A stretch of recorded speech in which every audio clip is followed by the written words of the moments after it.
Well, we're standing at the pond that I put in. I think it was last fall I put it in. I think we did a piece here planting this holy clover up on the berm here, and it came in beautifully. I've got to mow it down here before the season, but the pond is full. It looks great. Tons of deer tracks around it. They're using it. And just like we said, the setup, my stand is right here. And before the deer, this was always so wet in here, and it would just get muddy, and there's a clay knob here.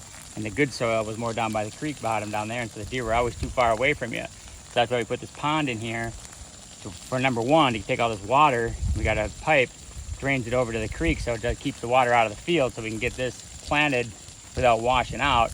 Number two is to give them something. I mean, a pond in early season and really through the whole season, it can be just as effective as a food plot. You know, we want deer to come up here, come and take a drink, get within a nice bow range. So we killed all this, we sprayed it all, now we're just burning it all off. You know, you don't really think about burning it in the fall like this, but it works great when you go in and you spray something. It's just dead as can be. We burn it off like this, and we'll come in with the rototiller or the disc and disc it up. And what I'm planning on doing on this, I want it to be a beautiful clover field. We've never been able to do that because it always washes out. But it is a low field and it stays moist in here. So we're going to come in here. I'm going to take my Analogics Amazing Grains with a drill and drill those in here.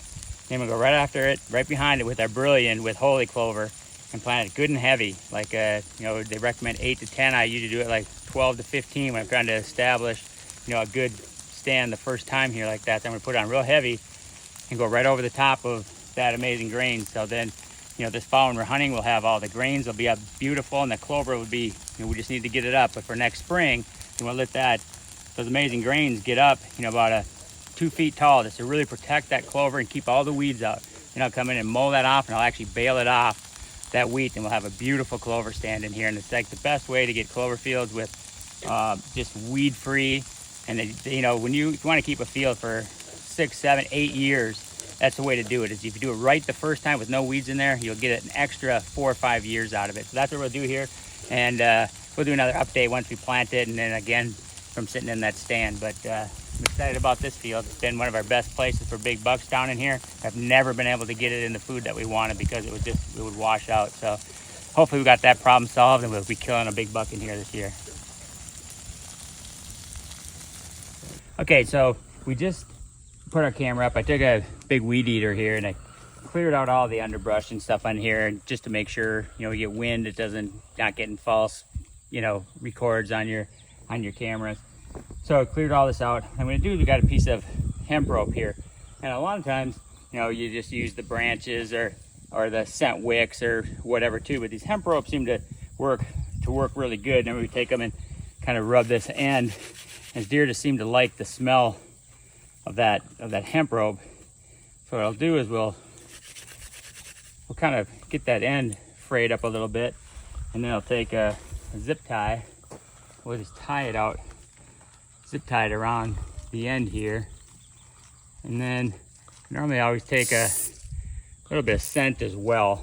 Like here I got this active scrape, golden scrape from Wildlife Research, and usually I'll make a mock scrape and put some in there and put a little bit on the ground just to make sure they smell it from around here. And we got a big food plot there, and this is going to be a big clover and wheat field right here, and we're putting this into clover, so this will be planted. We'll do it probably next week.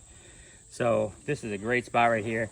Like I said, we have a stand right in that corner. It's probably a 25 to 30 yard shot from over there, and this is you can see a major highway where they come out. We just put that camera there, and with the mock scrapes we're just starting right now, guarantee you by tonight we'll have pictures on this scrape right here.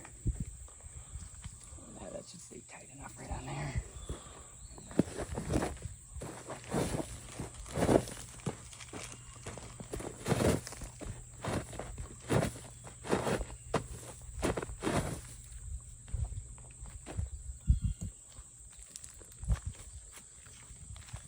There you go, Cameron. We're all set for pictures. Yep. Would you sit back and wait for tonight? Wait for them to come out. Mm-hmm. All right, that should be good. They stick their heads right up in there, huh? Mm-hmm. Okay, I got the Dakota lithium battery, and lots of them I just put them on top of the box like this and strap them on with another one. But one tip is, when you have this this cord that pulls in there. If you got coons around, I'll reach up there and grab and pull those things out. If you see how tight I pulled that, I pulled it out right away tight, and then start wrapping it around the camera base here, and then up to the box. So really, you can't even pull it out. It's super tight in that way, so they can't get in there and pull it out. And then I just usually take an extra strap and just strap the box right on top. And then I keep these antennas forward. You can see still full bars, but at least birds don't land on them and stuff and push the antennas down. But this is basically how my setups basically look now, using the Dakota lithium batteries and the lithium battery in here. I just kind of set it up as one piece like this. Deer doesn't bother them. They come right by. We get a million pictures. We'll be showing you video from this scrape right here. I guarantee it, by tomorrow we'll have a big one in this scrape.